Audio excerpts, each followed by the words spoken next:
Mon nom est Fabrice Tristan, je travaille chez Dassault Aviation. Ludovic Vollet, je suis gestionnaire grand compte dans la société Air Captive du groupe Michelin. Le besoin de Dassault est simple, c'est que leur avion est trop grand pour rentrer dans leur hangar dans lequel ils faisaient leur essai électromagnétique. Et donc, ils avaient besoin d'une nouvelle solution. Autour de nous, il y a plein de champs électromagnétiques qui peuvent être émis par la radio, par des radars qu'il y a sur un aéroport qui détectent l'arrivée d'un avion. Ça peut être émis par un four micro-ondes, par les téléphones, par tous les petits équipements que l'on a dans la poche et qui sont électriques. Tout ça, ça contribue à générer des champs électromagnétiques très variables, de très basses fréquences aux très hautes fréquences. Et nous, dans notre métier, on doit garantir que l'avion résiste à ces champs électromagnétiques.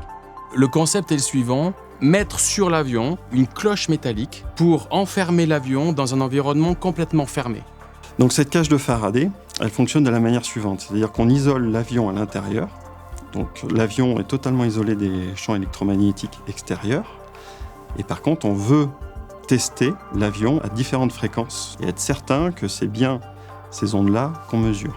Donc vous imaginez une grande structure qui fait 8 mètres de haut sur 900 mètres carrés et à l'intérieur d'un hangar, d'un hall de fabrication d'avions.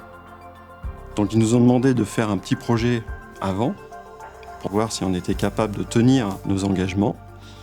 Donc c'est chose faite puisqu'on a réalisé en fait des isolants pour mettre sur leur avion pour faire des essais foudre. Alors vous imaginez plein de cônes gonflables installés sur le fuselage de l'avion dans lequel passent des câbles électriques. Ils balancent de la foudre sur le nez de l'avion et la foudre ressort quelque part sur l'avion et passe par les câbles qui sont maintenus par nos produits. Alors une cage de Faraday, normalement, il faut un permis de construire. Il faut au moins 2-3 ans pour la fabriquer, puisque c'est un hangar en béton mais avec une armature métallique. Or nous, notre solution, elle permet de s'installer dans n'importe quel hangar et on peut la monter ou la transporter même en avion, n'importe où sur la planète. Il faut que ce soit métallique et gonflable, c'est pas immédiat. Il faut que ce soit robuste et léger, c'est pas immédiat non plus. Il faut que ce soit très volumineux et facile à stocker. Donc toutes ces contradictions-là, on a dû les gérer. Et la première contradiction, c'est métallique et gonflable. Eh bien, c'est de garder les structures gonflables des ailes de kitesurf, mais le tissu qu'il y a entre les structures soit métallique. Et là, c'est une toute petite membrane, une membrane à l'intérieur, très fine, puisqu'elle fait 150 microns d'épaisseur. Et ça, c'est glissé à l'intérieur d'une structure en tissu, donc un tissu très proche de la voilerie, et qui permet en fait de lui donner la forme. Et donc, vous avez des arches qui sont au-dessus du fuselage et des arches qui sont au-dessus de l'aile, avec une petite particularité, un peu technique, c'est le croisement en fait entre les arches du fuselage et les arches de l'aile. Donc on a fait une première éprouvette à l'échelle 1. On s'est même suspendu dessus pour voir si ça tenait. Ensuite, on a commencé à fabriquer des structures. Première structure qu'on a montée à blanc, comme ça, sans avion, mais dans le hangar, pour être sûr que ça fonctionnait. On a fait un bel effet waouh. On a tout monté. Et puis à un moment donné, ça s'est effondré. Donc il a fallu à ce moment-là trouver très rapidement, et ça en moins de 2 mois, une solution viable. Et on a eu un élan, aussi bien dans les équipes Air Captif du groupe Michelin que côté Dassault Aviation. On faisait plus qu'une seule et même entité, qu'une seule équipe. Une semaine après, on a sorti les premiers protos. On a fabriqué la solution en 15 jours, 3 semaines. On est retourné dans les hangars de Mérignac. On a refait un montage à blanc. Toutes les personnes qui avaient vu la structure s'effondrer sont venues voir et on avait la solution. D'une beauté également, puisqu'on a réussi à faire cette structure quelque chose de beau.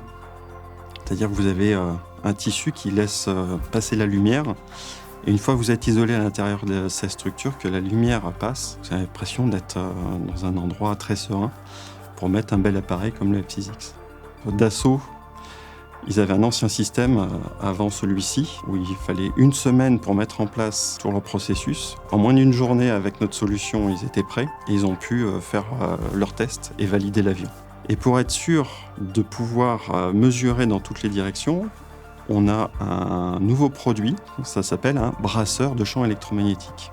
Alors, le brasseur d'ondes existe depuis longtemps, mais le brasseur d'ondes en forme d'aile de kitesurf, ça c'est une première. En général, le brasseur, il est réalisé par des plans métalliques inclinés de différentes orientations pour optimiser l'efficacité du brassage. Et donc ça, c'est un brevet qu'on a déposé avec Air Captif Michelin parce que c'est une première. Et sur cette innovation, il est transportable, il loge dans un sac à dos et il se gonfle en quelques minutes.